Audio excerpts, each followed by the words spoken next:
Hello guys, welcome to my YouTube channel.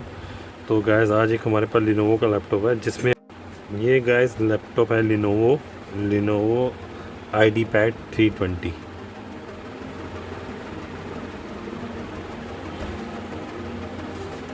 Lenovo ID pad laptop को पूरा मैंने काफ़ी सारे स्क्रू इसके खोल के रखे हुए हैं। ये सारे स्क्रू मैंने खोल के रखे हुए हैं, 3-4 स्क्रू लगे पड़े हैं वो।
खोल के